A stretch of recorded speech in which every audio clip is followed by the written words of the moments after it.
Welcome to Paperback Perspectives, a podcast about books, where your hosts, Ryan, Kaylin, and Annette, give you their perspectives on all things reading. Cozy up in your favorite book nook and let's dive in. Hello, everybody, and welcome back to Paperback Perspectives. Woo! This is chapter 13. Lucky 13. Ooh, I didn't even think about that. And it's just us three this time. Aw. No, that's not true. We have Sam. Well, okay, I'm sorry. That was exclusive Sam, language. I count you as here. Sam, I count. Thank you you. matter. I appreciate that. Sam guys. matters. Only because we don't know how to edit. How are you guys doing? So Sam has to be here because without him, there is no podcast. You don't know what we're doing. How's everyone doing? I asked that, so you I'm have sorry. to answer. Sorry. I'm doing well. Okay, That's good. I'm doing well. I like spring. Spring has appeared here in our Red River Valley world, and it's feeling good. Yeah. A lot of my things were golf, yard work, and I just put business as usual on the list. I didn't have a lot of life updates. Do you want to know what I put? Remember how last year was the year of the yard, and I shared that here, and then I felt like I failed, so this is the year of the good enough. I like that. Yes. Good enough. I like that a That's lot. good. I like You guys that. are getting your house painted, though. We are. I heard that you got a special visitor coming to caulk around the house this I do. weekend. Thank goodness for talented people who are willing to help us out. I'd be there if I didn't have to sand floors in my house, which is my Would you life like- update. Yeah, I was like, would you like to elaborate on that? So we're in the process of renovating Lauren's grandma's old house, and a couple weekends ago we were going to rent a drum sander to get all the stain off the floors, the hardwood floors. We're going to try to keep them. I think they're original to the house, like I'm sure. 100 years ago or whatever. They're really nice floors. They're like the really skinny old floorboards, so like we really wanted to keep that. So we thought, hey, let's just rent a sander from Acme and go to town. Tool Crib of the North. That's true. They are not sponsors. I just thought I'd add They that. should be. They are. Sam, now. reach out. Yeah, I will. I have a sweatshirt. Yes, you should wear I your have a literal Acme tool Acme sweatshirt. tools. I need one. Anyway, I went there, got the sander, went back, and 2 hours later, and many swear words and shredded sheets of sandpaper and burned stain on the floor, we realized that sanding wasn't going to work, and we were going to have to use chemical stripper to strip every hardwood surface in that house. Fun. And that was 2 weeks ago. This is not the spicy part of the podcast. They're talking about actual Yeah. putting it down on the floor and This scraping isn't it Kaylin's reading preferences. This is actual That pouring house is getting chemical. hot and hammered in there. So we've been doing this for about 2 weeks. We're about halfway done. Yay! Progress. This series would be called Strip and Sand instead of Hot and Ham. I don't like sand as a part of that at all. I don't know. I don't think that works. I don't think it works. You think about it. I'll workshop it a little bit. to you. And Lauren thinks that we're going to be done by this weekend for the stripping part, and then we'll be able to roll right into sanding. And I don't know. It's a lot of work. Well, if you didn't spend your time doing podcasts. Yeah. Well, someone said that they had to have a podcast because they've been reading too many books. Me. That's Kaylin. And that's a good problem. been my life update. Nice. Well, wait. There's another. Oh, Lauren and I are going to get a puppy. Yay! We're very, very excited. Very It's fun news. Late June, we are going to go pick up our little puppy. We're very excited. Woo! Future And guest of the podcast. Absolutely future guest of the podcast. that wouldn't be a distraction at all. It'll be so much fun. No, she's going to be wonderful. What kind of puppy is she? She's a golden retriever, purebred golden retriever. She's going to be like a dark reddish, like kind of darker color. Very fun. You sent a video and they're just little chicken nuggets right now. There's the tiniest little things. Little chubs. They have the little like puppy like teeny little bark where it's more just like a little like like Like they're trying. yeah. And the mama was in the video with the little puppies, and she's so cute. She really was did that. really sweet. And we are very, very, very excited, and that is motivating us even more to get all the house stuff done, so that way we are moved into the new house by the time we get our puppy. Yay! Fun. We're very excited. Gosh, I don't have anything to compete with that. Yeah, no, business as usual is not as exciting. Year of the good enough. You have yard work on there? Yeah. That's pretty cool. I did go on an adventure with friends over Easter. You did. We went to the cities and met our good friends, and I will share more about the bookstore we went to in our recommendations and had a great time. Nice. Very nice. There's also, as Ryan's sweatshirt shows, Timberwolves basketball in Wolves playoff series against the Lakers is in full swing. By the time this is released, the series will likely be over. Oh yeah, it'll be over. Hopefully in a good way. Yeah.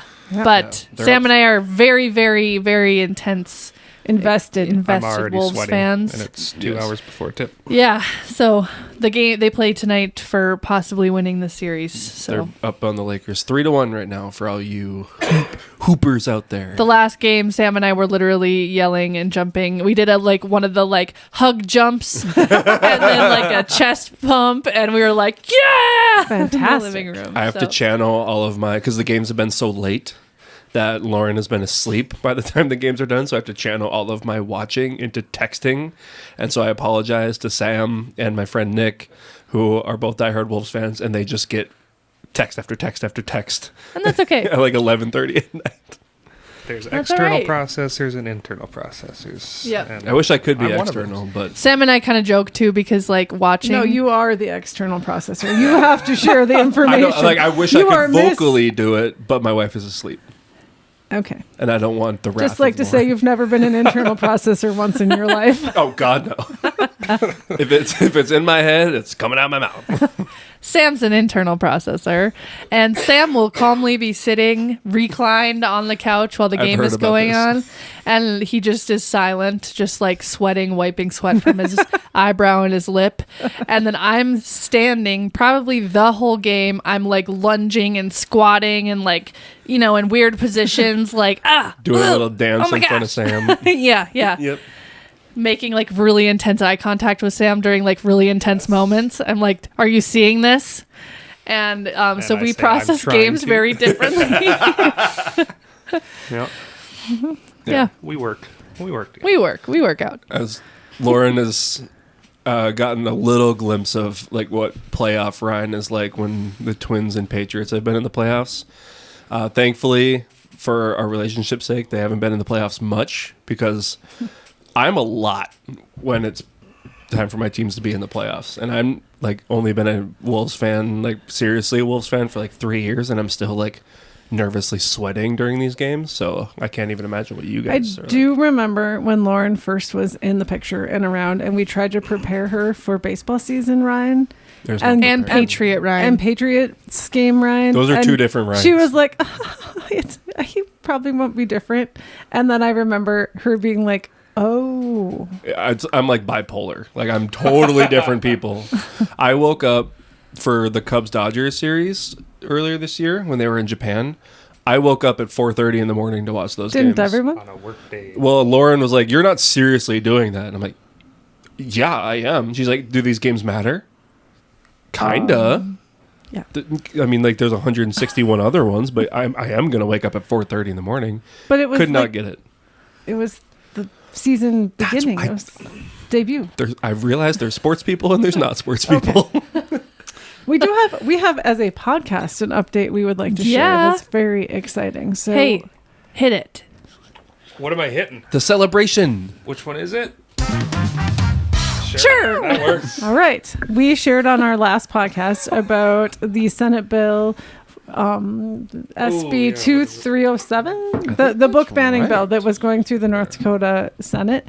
And at that point it had passed and we were waiting to see if there was going to be a veto. And thank you, Governor Kelly Armstrong, for some common sense vetoing I that believe bill. you said it correct. SB Yes. 2307. Yes. So positive news that it has been vetoed and then went back to the Senate where it did not get the majority to override the... The 2/3 majority. Yeah. So it is currently dead for this session. Woo! We have Libby. Yep. And this has been Right to read. Political Oh, Talk. and shout out to Right to Read ND for their great job sharing Yeah. information and giving easy access to Rally in the troops. and to share your opinions and make it easy to email the governor, email your representatives, Yeah. be Yep. on top of it. And to update people Yeah. in a timely manner too.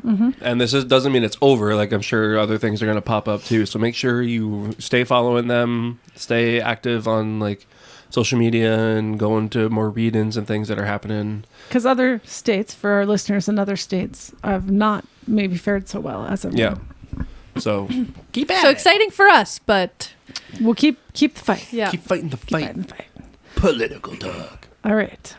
Anything else on life updates? We didn't really take turns. We just all talked. That's okay. All Let's right. talk about books on this book podcast. Let's do it. Kaylin, do you want to share for the next Should I- hour about your books that Should you I read? share like a couple and then we switch? Go it your seems like a 4. lot of. We'll go 4, and then we'll go around the table, and then you do your last 4. Okay. So I've been in a big reading kick since the last podcast. You've come to the right place then. Yeah. So I've got some books for y'all.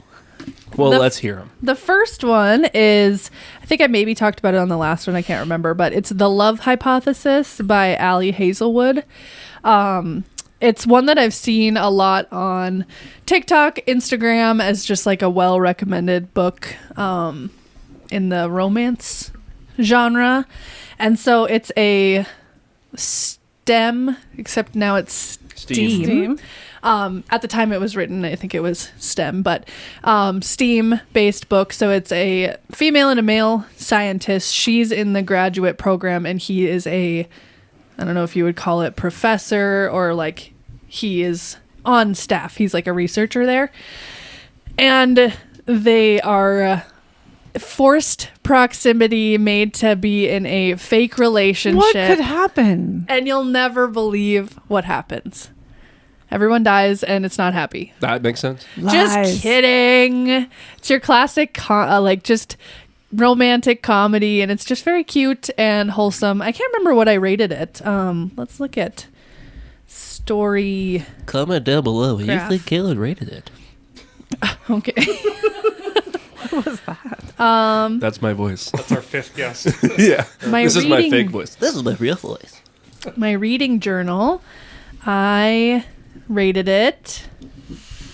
Oh, it doesn't show it. No. Oh wait, yes, 4.5 stars. That's pretty good. Yeah, pretty good. It was really, really sweet. It was very cute. There's a second book that comes out, or that is out, that's Love Theoretically. This author writes all books based on like STEAM professions. Cool. So it was kind of fun to have a book in that line of I genre. was Yeah. going to make a joke about, is it the love scientific theory? And it actually is. So that's funny. The love theory, scientific theory. Oh, yeah. Is like following that theme. Yeah. That's pretty cool, actually. Yeah. And it had a good like theme. It wasn't just like light. Like, I mean, like there was Like a good, fluff. yeah, there was a good plot to it too. And then I read, everyone hold a moment of silence, please. Hey, Silence.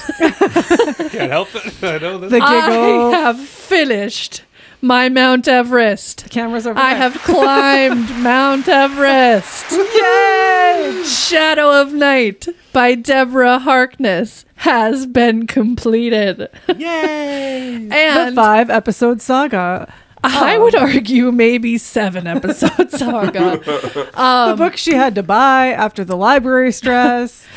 Oh, I forgot that was this book. That's this book. Oh my gosh. So I finished it. And contrary to what everyone may think, because it took me 10,000 years to finish this book, I very much liked the book.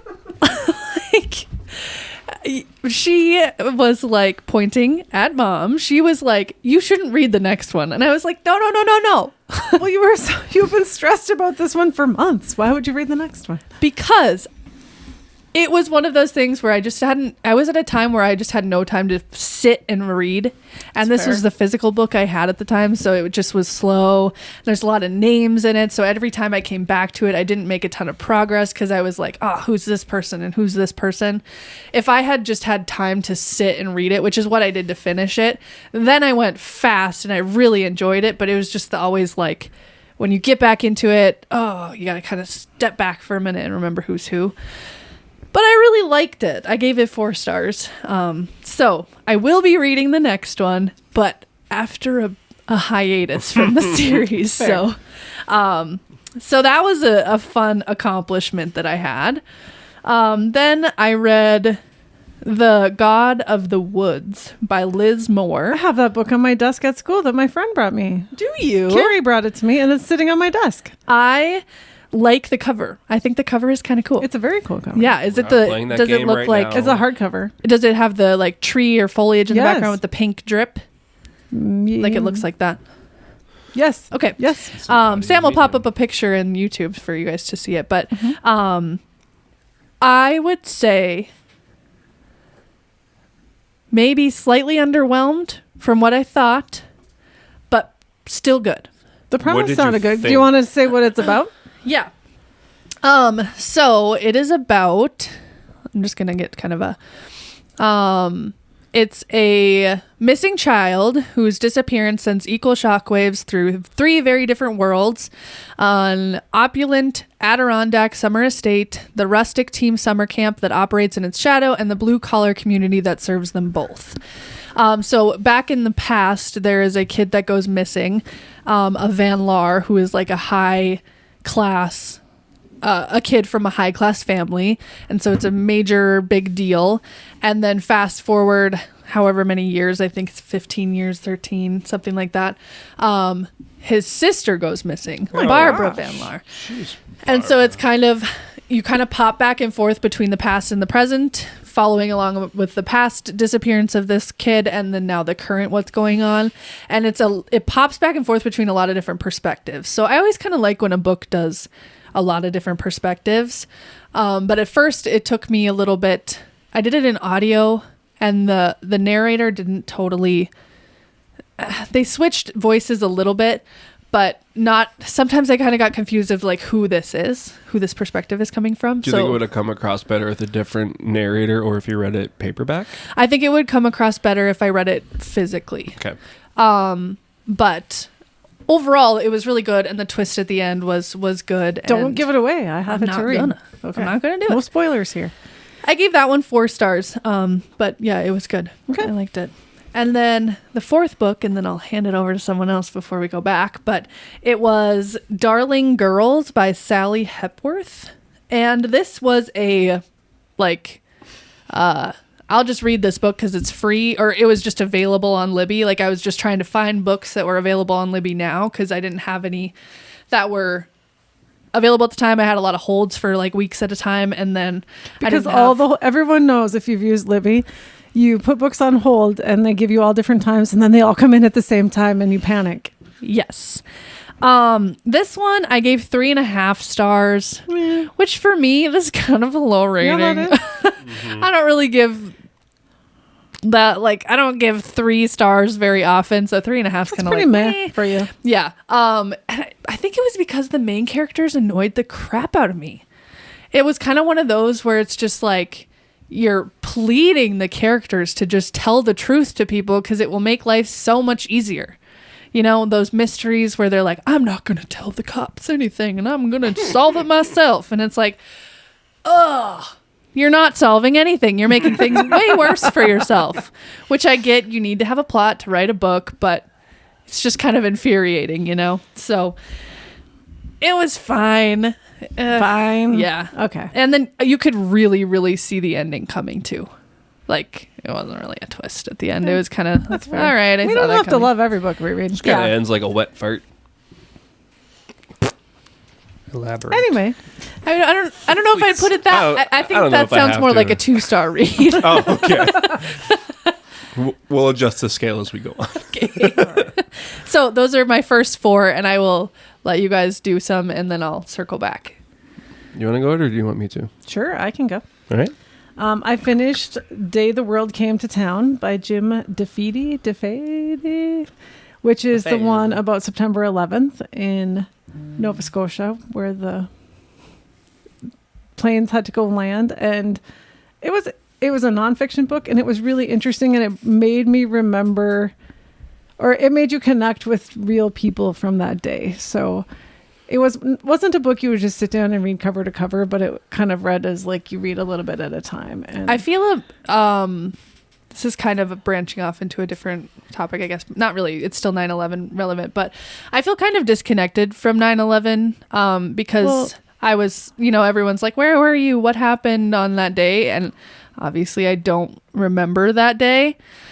And so when we went in New York... You were born in 2000 for people who Sorry, are aware. yes. When we went to New York and we went to the 9/11 museum, I think it just doesn't hit the same as people who remember that day or like it impacted like your life on that day. I just feel sometimes like disconnected to it compared to a lot of people who have experienced it and understand like the gravity of it. From a history teacher's perspective, all the students that I had were way younger than you. And so coming from that perspective of like, okay, they didn't experience it. So how do I like get the gravity across to them? And then you tell like firsthand accounts. There's like footage that I showed. The most moving thing to me from the 9/11 museum in New York was the art piece that they had of everyone putting what color they thought the sky was the day of 9/11.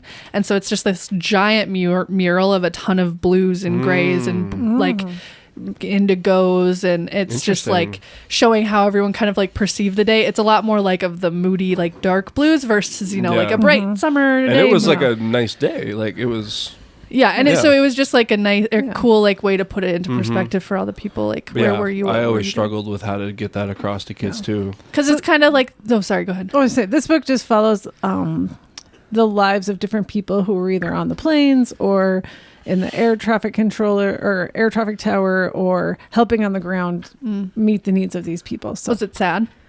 You would think it would be really sad, and parts were, but it was also it was amazing how these people came together to help others and to inspiring more. Kind of the resilience. But there were sad parts. One of the family or the people that are featured that were on the plane, their son is a firefighter in New York, and they're waiting to hear.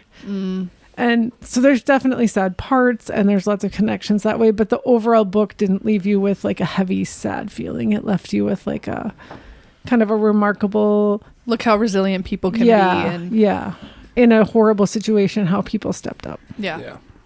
So I finished that one. That's a very different book for you, I feel like. It is, because it's nonfiction for one thing. And very different for me. So, hey, one of my goals was to read different kinds of books. So that is true. There we go. I've listened to some books by Charles Finch, which are the Charles Lennox series that are some little mysteries.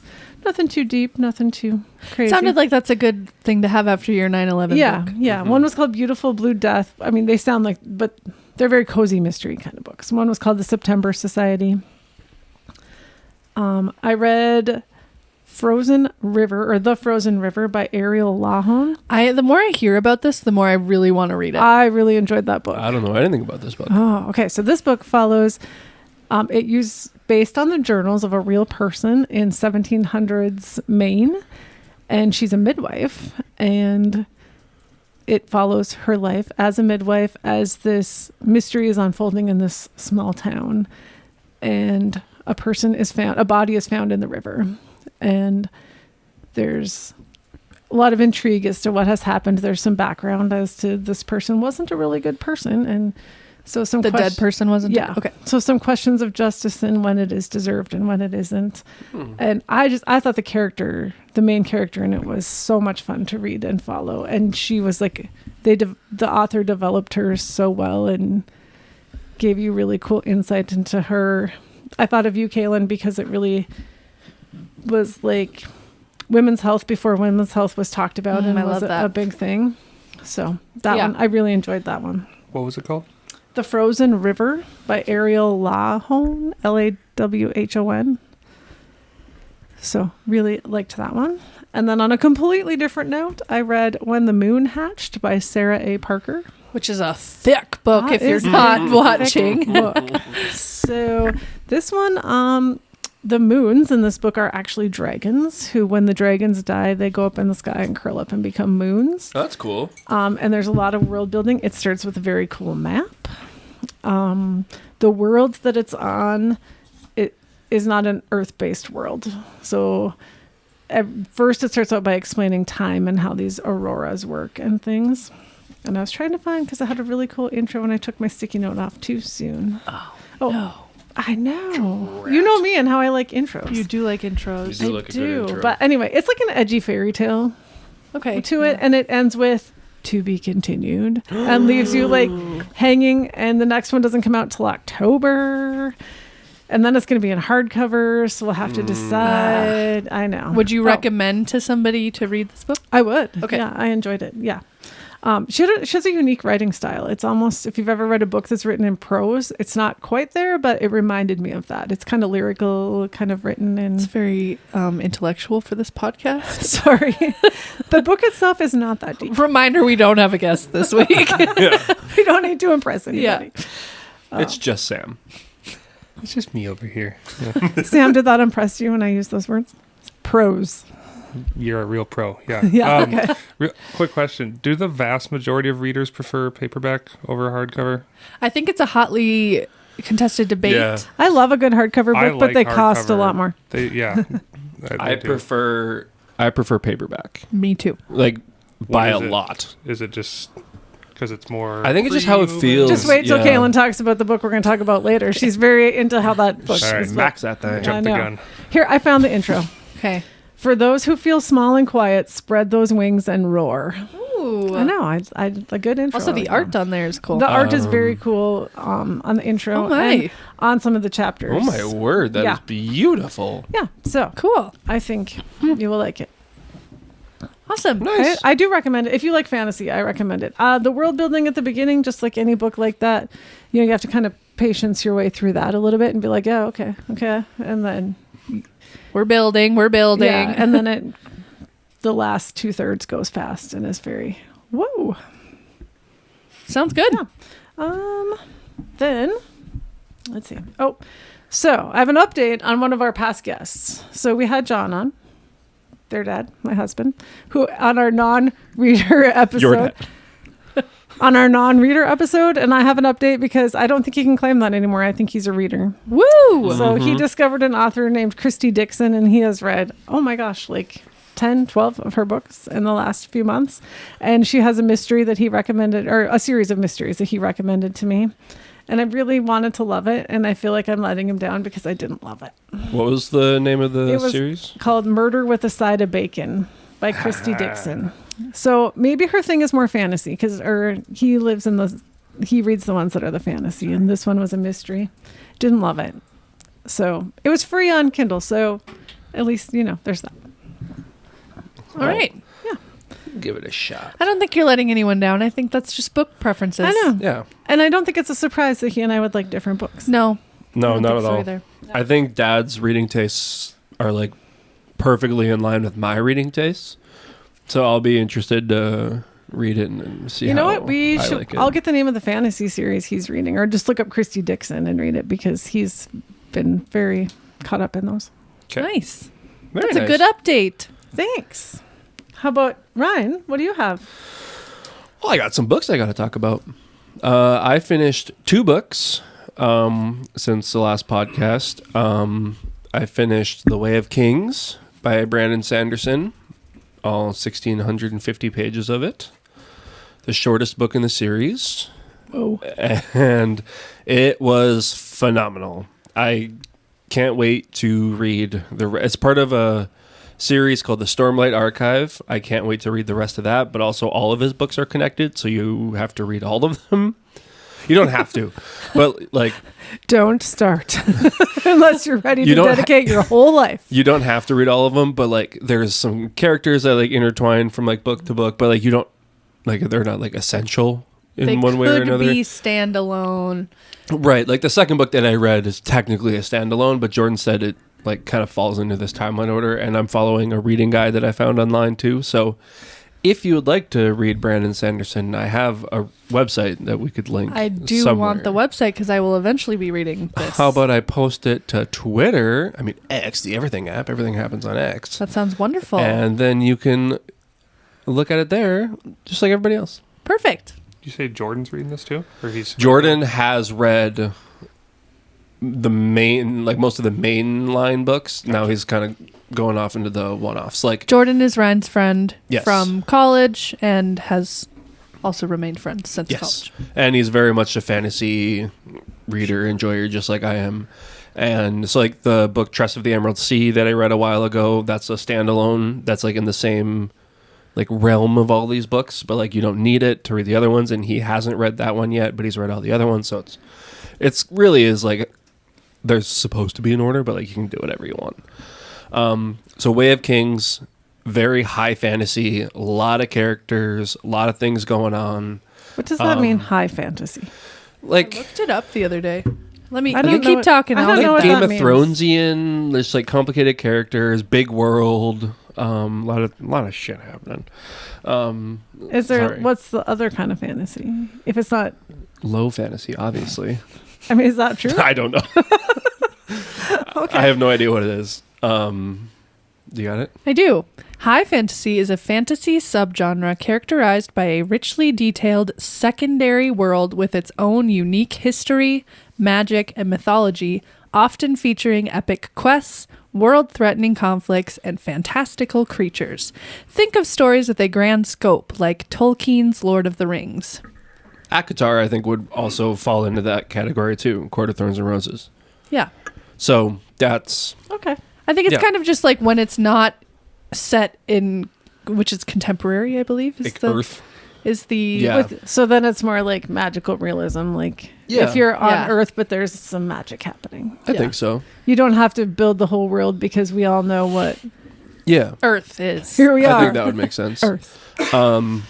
So, what was I saying? Way of Kings, blah, blah, blah. 5 out of 5. Easy 5 out of 5. Ooh. It's broken up into like part 1, part 2, part 3. And like each part, there's like a group of characters that it'll switch perspectives on. Love that. Just And as so, we like, talked about earlier. Part 1 will have 3 characters. Part 2 will have 3 characters. And they will like interchange some. So like there was a character that had like a big part in part 1, but they weren't in part 2. And I was like, no! I need to learn more like about what's happening here. But then they introduced new They characters. came back. And they came back. And then they're like, like I want to learn more about this. It's very, very good. I'm very excited to read the rest of it. I do find like if anybody has read any Sarah J. Maas, like in Kingdom of Ash, she did that character like you would read this person's perspective and then you have to wait 6 chapters to get back to that person's story. So you just find yourself like flipping because you're just wanting to get back to And that then once in a while person's- you're like, oh my gosh, I forgot about oh that yeah, person. yeah. Sanderson does that a lot. I just find that really pushes the pace of reading Yep. and you just want to get going because you have to find out what happens. This when the Moon Hatch did do that too, it was primarily from one person's perspective and then occasionally from another one. Okay. Sanderson, it's usually, not always, every chapter is a new perspective. And it'll jump around a lot. And the second book that I read, Warbreaker, which is one of his standalones, but still in the overall series or whatever, kind of fits into that same mold where there's different perspectives jumping around. And I guess I should talk about what The Way of Kings is about, but also like I don't really know how to describe it. There's a massive world. They're at war with each other, but like things aren't the way that they seem, and like some people might be going crazy, but there's like a lot of like hidden mysteries going on here, and they're trying to figure out like what really happened to this, but like it's way too complicated for me to talk about in like a 30-second little blurb. Warbreaker, it follows this kingdom Hallandrin and their neighbors Idris, I think, like Elba. And they're like the Idris kingdom like split away from Hallandrin, and so they're technically rebels, but they also technically have a right to the throne. And then as part of a treaty for like peace years ago, the royal family was supposed to send one of their daughters to Hallandrin to like marry off to the king. To like that was like part of the peace deal. It's like, well, in order to legitimize us, you have to send us a daughter. And then Curveball, he doesn't follow the treaty, but he kind of does. And he just throws everybody off. And Loophole. so it's not really a spoiler because it happens in like the first like 30 pages, but he sends a different daughter than what everyone expected. And so then she's like the typical, like, I didn't prepare for this, and I'm not like the typical person, like I don't fit into this mold kind of thing. But then it's actually like maybe it's exactly what needed to happen. And then there's also like a threat of war going on, and then there's a whole bunch of characters and it's very complex, but also like I'm not doing a very good job of selling it. Very, very good characters, very good detail. World building is incredible. The magic system is awesome. So if you are into this kind of stuff, I can't recommend him enough, and you've heard it from other people and me before. So Nice. that's Sounds what I've great. read. Nice. Yep. Your turn again. Okay. All right. Well, I have 4 more. This one was a cute little, again, just on Libby. It was available. I was just in a romance mood and just wanted a cute little Hallmark book. And so it's How to Kiss Your Enemy by Jenny Proctor. It's about 2 chefs, and one chef owns a restaurant on his family's farm, and she comes from big city girl New York, and this is like a farm out in the hills of North Carolina, I think, but it's kind of more rural setting, away from the city. And so the city girl is hired to be the caterer on this farm. And so she had to escape the big city, escape her dad, who she was always in the shadow of. Of course. And you'll never believe what happens. They love each other. What? Yeah. Spoiler. I know. But it was really cute. I really liked, it was just a super easy light read. It's really quick. Like, just needed one of those. We all need those. And then I read one that I got as a birthday present from Ryan and Lauren. It has a cute, what is it? Spine? Sprayed edges? Sprayed edges. It's purple sprayed edges, and it's called The Spell Shop. And it was like a really good mix of TJ Klune and sorry, that was loud. Another author that I'm a big fan of. But it was kind of giving this house You of know that author. Sorry. You all know that author that she's a big fan of. TJ Klune and this Abby is gonna Jimenez? bother me. No. Oh, it's the one who did Legends and Lattes. Yes. Yeah. I can look it up quick. Travis Baldry. Boom. I'm not- Memory. There you Okay, sorry. That was a nerd moment. Okay. So it was Check a it great out. combination of like TJ Klune's lightheartedness and the coziness of Travis Baldry, who does Legends and Lattes and Bookshops and Bone Dust. So it's about this librarian who she was the librarian of spell books in the big city. And then the big city is under rebellion, so the library is under attack, and then it's on fire. And so she flees the library with her assistant, Kaz, who is a magically sentient spider plant. It's awesome, yeah. And they flee to where she originally grew up, which was this cute little island where her parents are from originally. She grew up there when she was really little, but then they went to the city for greater opportunity. So she comes back here. She has these spell books, which is kind of controversial because magic is outlawed for anyone to Of do course. but sorcerers, like people who are meant even like light magic. So it's kind of controversial, but she kind of keeps being like, I was protecting the books, like I had to do this. But then this island is very like down on hard times because in this system the magic is all concentrated in the city because the emperor has only allowed it to happen to the people in power. Like you can only use magic to like help the people in power to become more in power, kind of a thing. But that causes an imbalance in the magic. Just maybe reflecting on times. Anyway, but yeah, the magic is a little bit unbalanced. And so when that happens, all the outer islands, they're called, get the like bounce back of having too much magic in one place. So they have like magical thunderstorms that are like tearing the town apart. And the fish aren't like abundant because Fishing? yes, the fish are not abundant because the mer horses are not being able to reproduce. Oh. Like it's like kind of a down chain effect because everything is Connected. all back at the city and they're not paying any attention to the lesser towns in the surrounding area. Anywho, she flees to this kind of decrepit little island and she finds a need. And so she sells remedies, which are really just little spells, which is not allowed, but she calls them remedies to help the city or the island flourish. And it's just cute characters that you meet along the way, and you're just cozy and happy. And she also creates a sentient cactus that just says Meep. And his name is Meep. What does the word sentient mean? I think like living. Has thought. Yeah. Okay. Yeah, can think for yourself. So there's a sentient spider plant and cactus if you're intrigued by those I am. ideas. I am. Well, I'm glad that you liked our gift. Sam heard me chuckling several times. Yay! Typically at the hand of Meep. Yeah. With a well-placed Usually Meep. the meeping. Yeah. This was a 5-star read. How did the meep sound in your head? Meep. Okay. Yeah. That's That was isn't 5 that stars. character Are you in still Phineas going? and Ferb, right? Isn't that Oh, yeah, there is a Phineas and Ferb character named Meep. There's also a that's Belgian. Muppet characters that just say Meep. Oh, yeah. Yeah, those guys. or the knights that say knee. That's another one. Yeah, I don't know. That's really good for people wearing headphones. Yes. Is that all of your books? No, I have 2 more. I'm so sorry. Okay.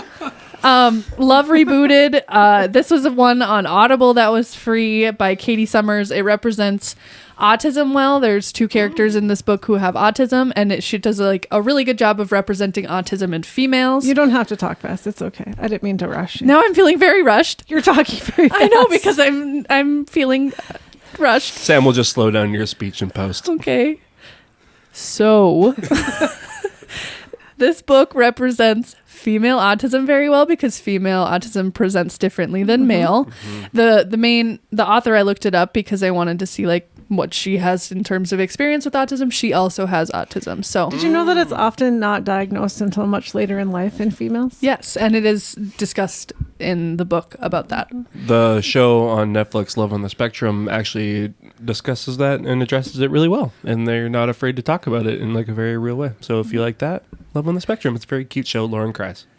Yeah, it's a really cute book, and it does a really good job of kind of representing that and kind of giving the light in her experiences with autism, but not like downplaying her as a person because she has autism, you know? It's just part of who she is. Yeah, exactly. And it's a cute romance.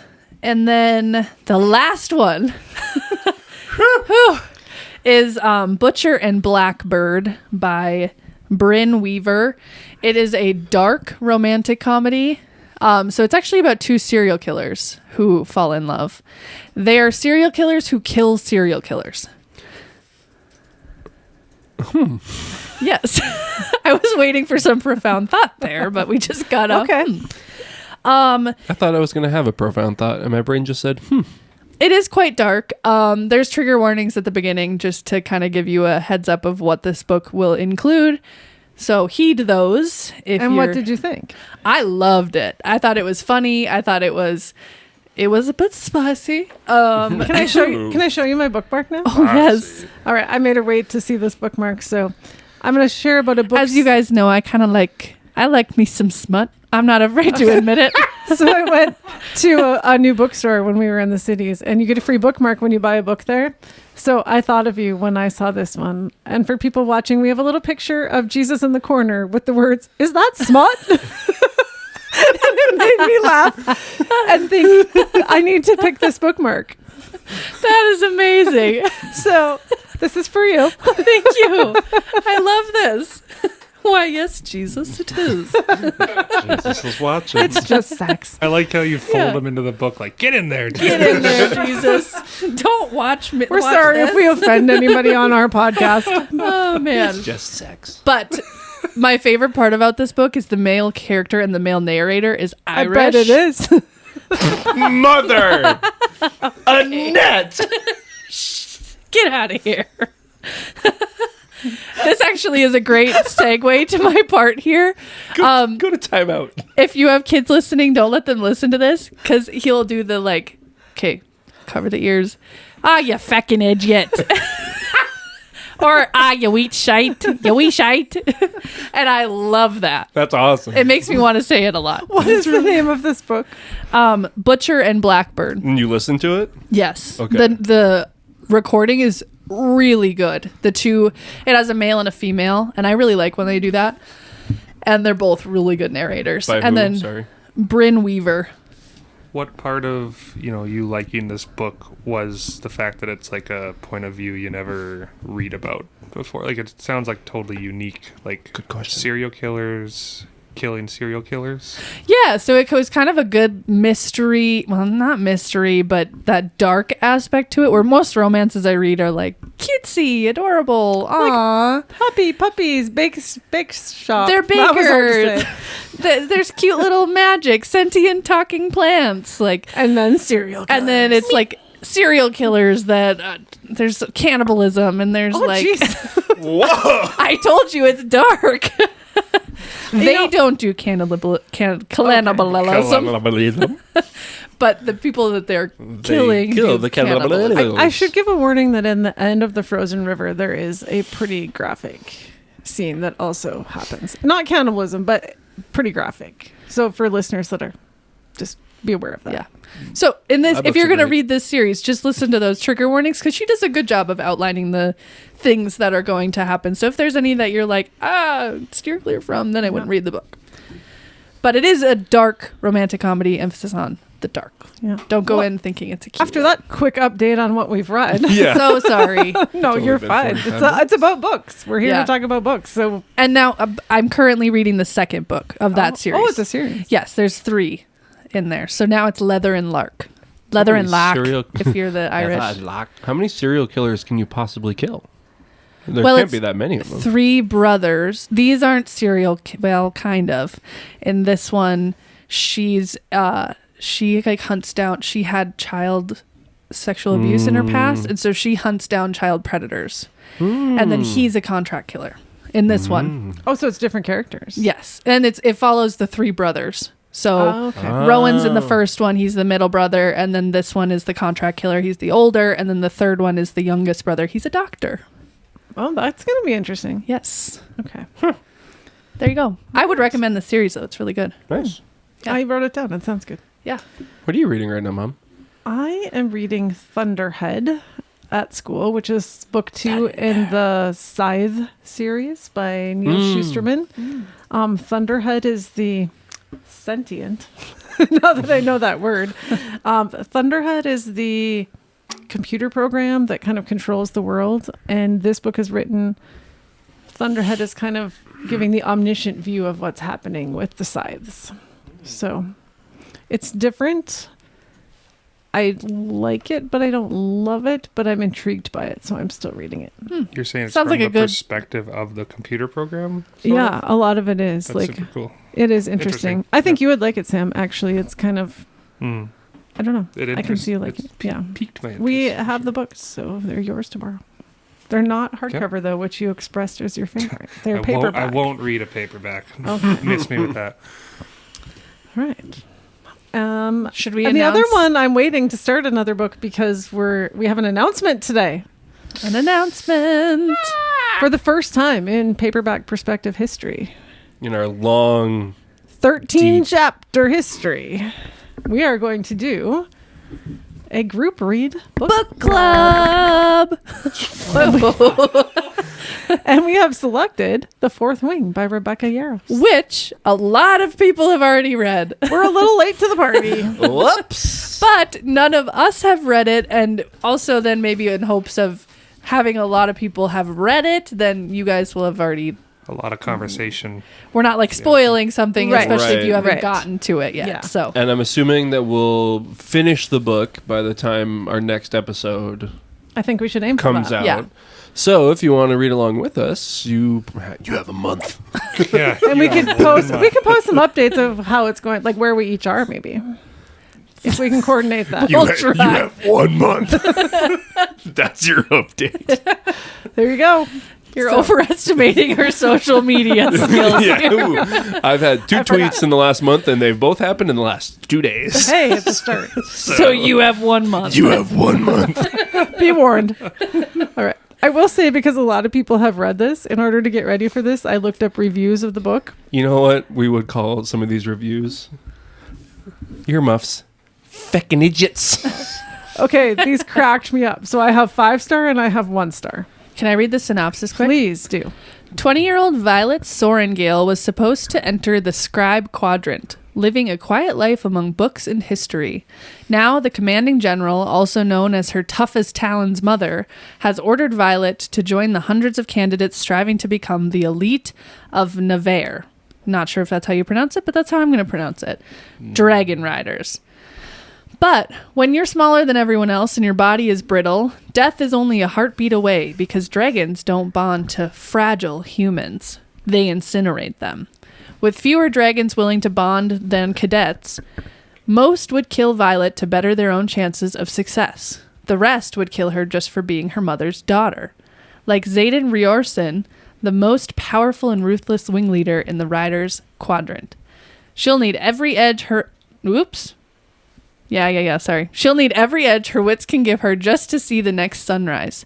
Yet, with every day that passes, the war outside grows more deadly, the kingdom's protective wards are failing, and the death toll continues to rise.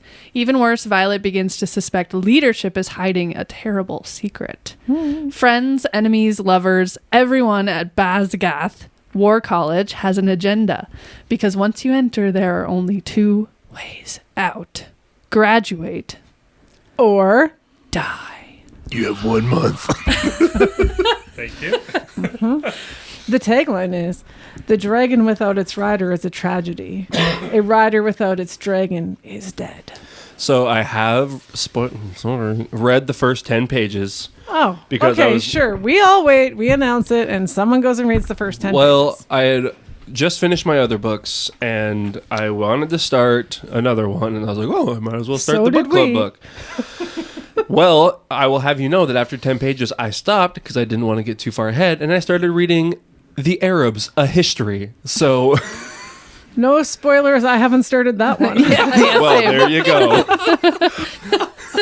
I'm going to stop you right there. And in the first 10 pages, there are some really, really good maps that you're going to enjoy. There's a world good map, map. and then there's a map of the college itself. There's some good like quotes at the beginning that you're really going to like. So don't make sure you don't skip past this. All right. Don't worry, I won't. Okay, sorry. Reviews, reviews. time. All right, here's a 5-star review. I don't know why it took me so long to read it, but I'm so glad I did. This book is incredibly magnificent. I want to be in this book. I want this book etched on my body so I could live in their world. This book is truly addictive, and I felt like it was laced with crack because I could not let go of this. Every time I was out, my mind was just completely lost. Please take me back. Wow. That was intense. That is passion.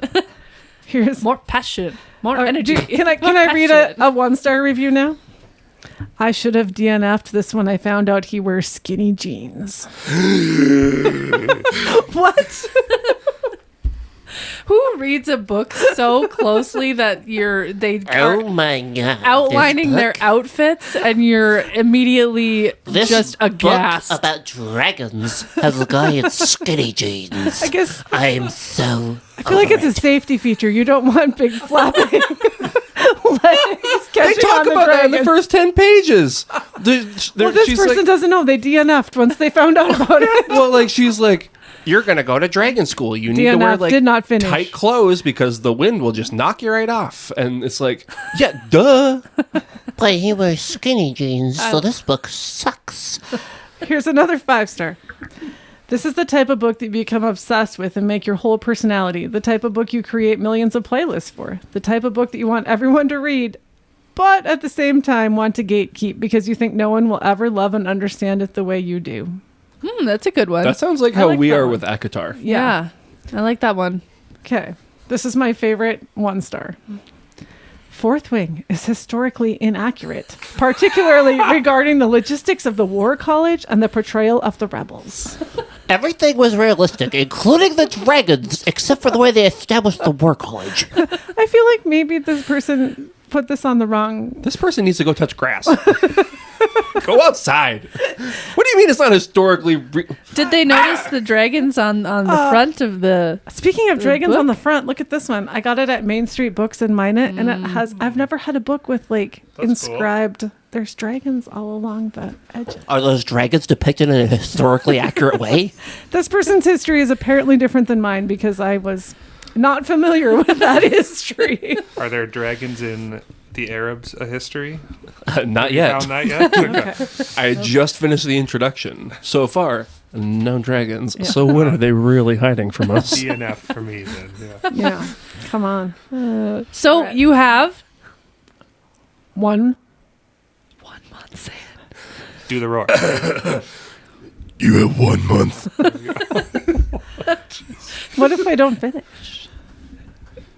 Can't be part Ryan has been can't be part of the speechless club more anymore. times tonight than in his entire life. He's been like, he's had all these like moments of like, More grunts and Still thinking about the skinny jeans. I think you've been breathing in that floor stripping chemical too much. I mean, my mask That is only a medium, so but ours doesn't carry any respirators larger than a medium. So I've just been like breathing in fumes, baby. Well, we can tell. good luck. You to have you. 1 month. Do we want to talk quick about the Read Your Color quiz? We could do a little mini episode. I think we can just hit it now, real quick. Okay. Probably pretty short. We got time. All right. Yeah. Kaylin found You have something 1 called the minute. Read Your Color quiz. So I was on Instagram one day and got a, I would say, quite specific targeted ad from a guy who created a website called readyourcolor.com. So if you're wanting to kind of take the quiz quick before we talk about it so you can kind of compare yours to ours, readyourcolor.com, and it'll take you right to the quiz, and it's a pretty short, easy quiz to take. Yeah. And then it'll give you a color, as the name suggests. And What? it kind of, instead of breaking down, the person who created this kind of explained it in the way of, you know, most people describe what they like to read in terms of genre. Like, I am a fantasy reader, I am a mystery reader, whatever. And he said he kind of tries to break it down more into what you are as an emotional reader and what you are drawn to in terms of the overall picture of the books instead of just genres. So we all took that quiz. So we'll kind of go into what types of readers we are. Do you want me to start? Yes. Okay. I would love nothing more. Sam will post the pictures of our little screenshots of our results. I was a pretty strong yellow reader. So I was 80% of a yellow reader, which means a yellow reader is emotionally vibrant and driven by passion, drawn to books that stir their heart and evoke intense feelings. They seek narratives that illuminate the complexities of relationships, emotional struggles, and the profound depth of human connection. For yellow readers, reading is a visceral experience, an opportunity to feel deeply, empathize wholly, and journey through life's emotional extremes. They choose books not just to be entertained, but to experience catharsis, leaving each story feeling emotionally enriched, moved, and intimately connected to humanity. At first I was like, nah. Then I thought of it and I was like, that's really accurate. Actually, yes. That's super accurate. Okay. And I think the biggest thing that I had the realization with this was how I hate reading sad books. And I think it's because I feel them so deeply. Like, if a book is sad, it ruins my week. I am sad all week. Like, I am in the dumps because I just take it so... give you some good cannibalism, you're fine. But the meaning of the book is love. Okay. But I think that is super accurate to my reading style. So that was mine. The rest of my results were pretty even, like 45% of this, 30% of this, 55, 30, 40. So the rest were all really even, but my yellow was major. This is you as a reader. And I feel that it was accurate for me. All right. Very nice. I was a red reader, which means I was the passionate adventurer. When I was trying to find the picture and I found it, and then I closed my... I don't have mine handy. Can you read it? No. do you so I have find to mine? find mine. What color you are? Yeah. I was a 90% red. Oh my reader. gosh, Oh. 90%. Mine Yeah. are like really close, like 60, No, 55, 45. I was... That doesn't add up to 100, so no, that wasn't. 90%. I don't think they don't add up to They don't 100. have to. Yeah. See, Because I was know. 90% red, 75% orange, and then yada. Red is the passionate adventurer. So, what is a red reader? You don't just read stories, you live them. You crave intensity, high stakes, and stories that grip you from the first page to the last. Red readers are fearless. No. Bold and driven by a relentless desire for adventure and raw emotion. My ideal books make my pulse race, my heart pound, immerse you in danger, passion, triumph. Narratives feel like a rush of adrenaline, fast-paced thriller, and I think that that's really accurate. I would just like to point out that this reader, who is a red reader, just recently read nuclear war books.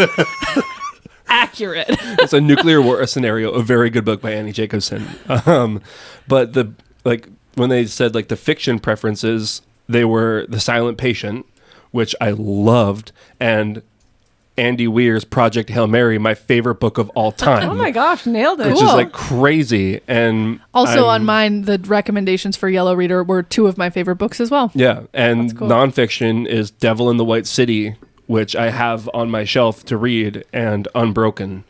So I'm very much like, yep, this is absolutely right up my alley. This is me to a T.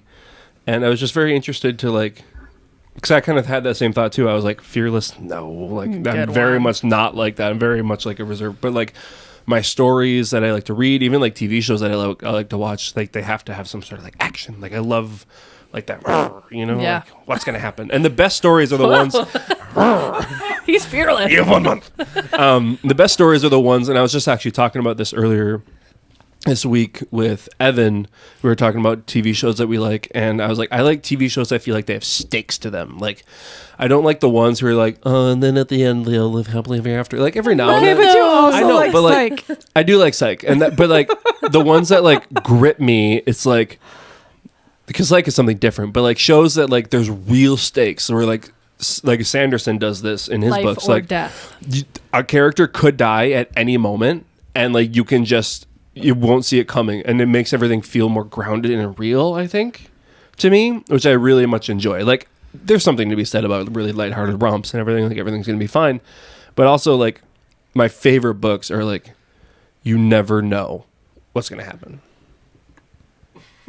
Yeah, no. But yes, for you. Yes. Yeah, I think that's good yours for is you. also Yeah. very accurate. The Yeah. 2 books that recommended, or 2 of them, the fiction, one of them was Beach Read by Emily Henry. Super cute, loved it.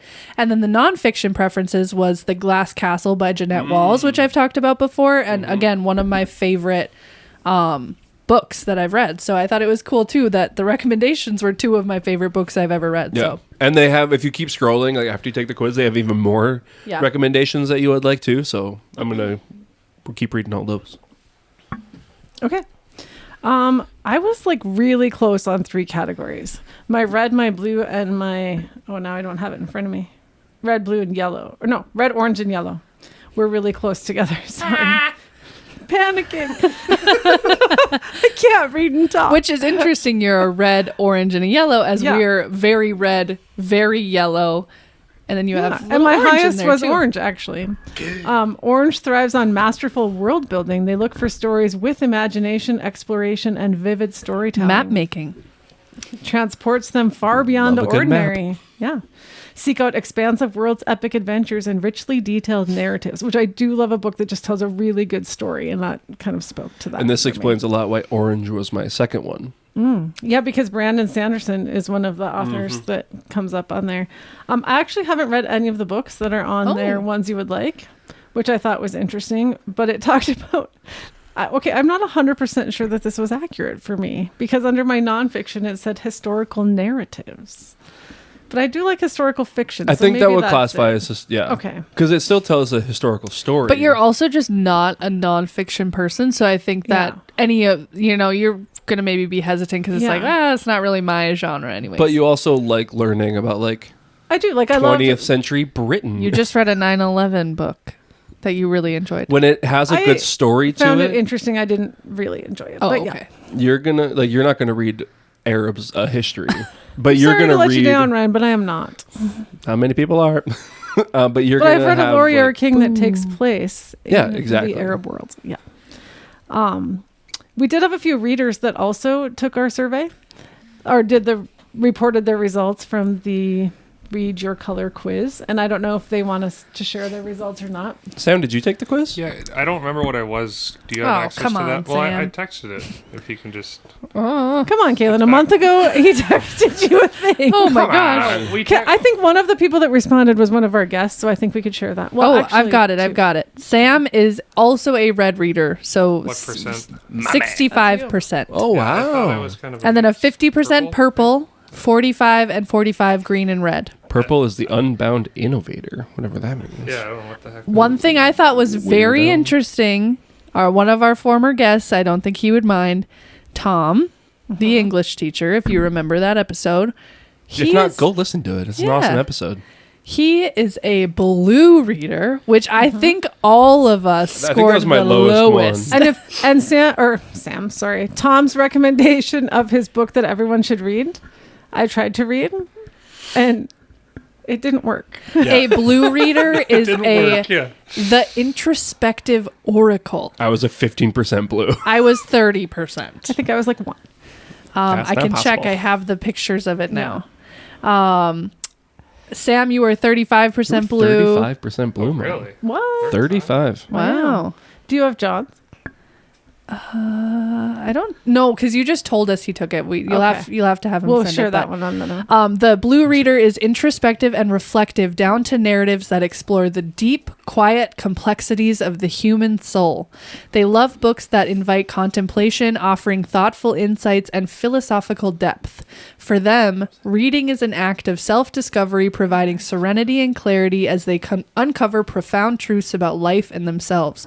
They prefer literary works that gently unravel emotional and existential questions, leaving them feeling enriched and deeply connected. I think that color has the most big words Yeah. describing it. Yeah. Couldn't even follow along with That's that the most one. English. Yeah, our ADHD kicked in and we were having our own side But conversation. I figured I should say what it is if we were telling what Tom is. So Ryan and I tuned out.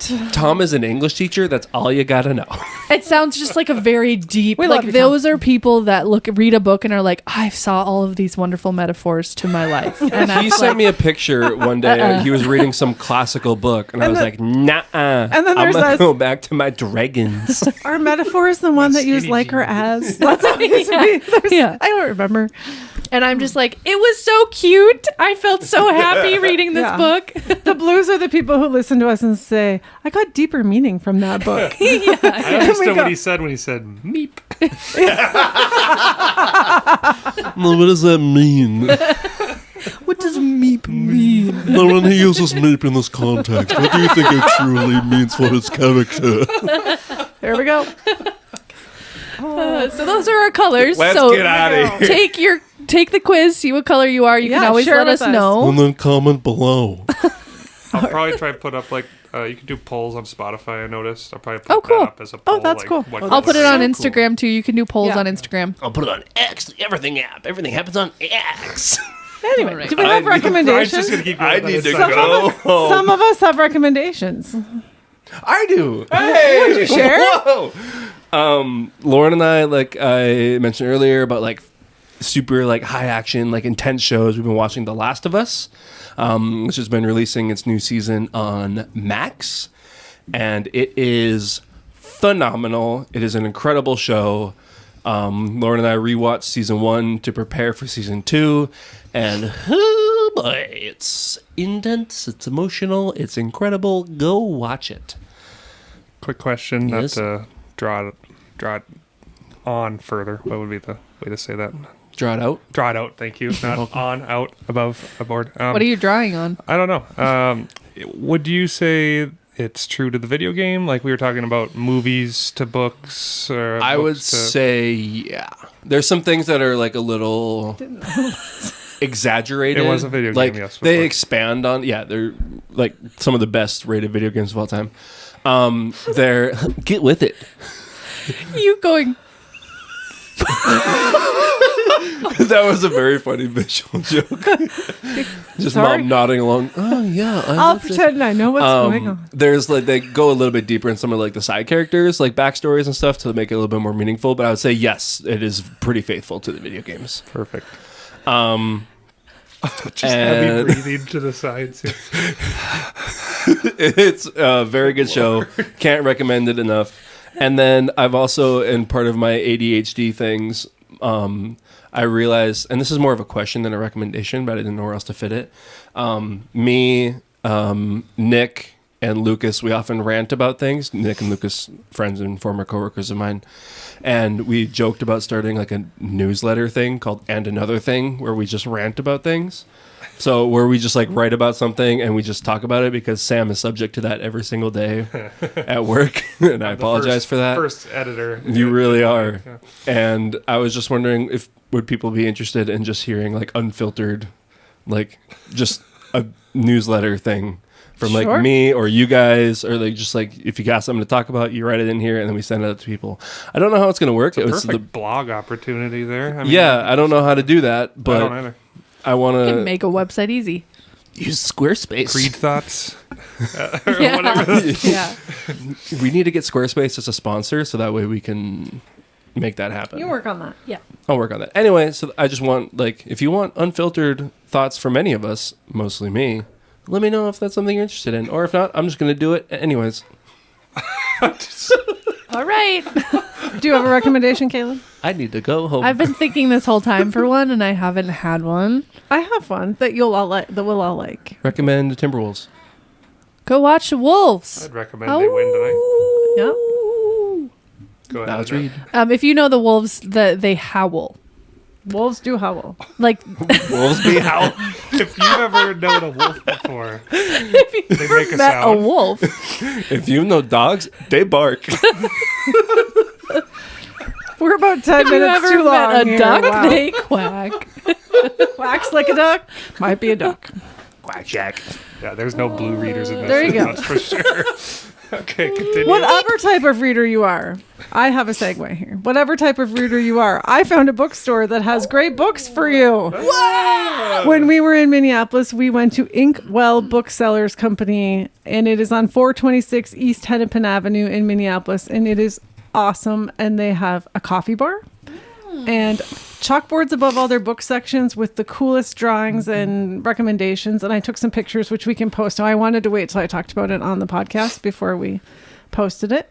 And I'm holding in my hand the newest Midwest Indie Bookstore Roadmap, which I picked up there. And as a preview, we're going to use it to plan our little summer road trip to hit up some indie bookstores. So I did do some bookstore shopping there, or book shopping there, and had a good coffee there, or actually a good London Fog.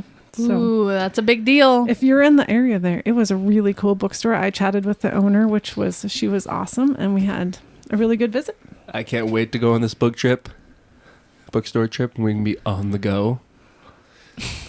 Anyway, until next time. Baby on the go. Until the next chapter. This is. Do we need to thank people? Oh, okay, I was trying to cut you off. I was trying so hard to cut you off. Okay, so if you want, you can follow us on social media. Instagram, paperback_perspectives. X, paperback_pod. TikTok, paperback.pod. YouTube, paperback perspectives. And if you want to let us know what color you are, or have some information to give us, or just want to chat, you can email us at paperbackperspectives@gmail.com. And you can always message us on X or Instagram. We're the most active on Instagram and X. TikTok, not I do so much. check the email too. Yes. Yeah. All right. Yes. Sorry. Yes, you do. Finger guns. Okay. Thanks everyone for listening. Thank you to all of our listeners. Thanks to Sam for hopefully editing out the majority of this. It's about a 30-minute episode after all. Leave it in. Yeah. Mostly just edit out Ryan, okay? Yeah. Reminder, you have 1 month. If you want to join the Fourth Wing book read, if that's not your genre and you're not interested, just tune in to listen to what else we've read. Read it anyways. No, I'm just kidding. Don't like dragons? Too bad. Oh, boy. Anything else? I thought you were going to. You're the one who wraps it up. Yeah. Someone get us out of here, please. Until the next chapter, this is Paperback Perspectives. Until the next chapter. You have 1 month. Cut! There we go.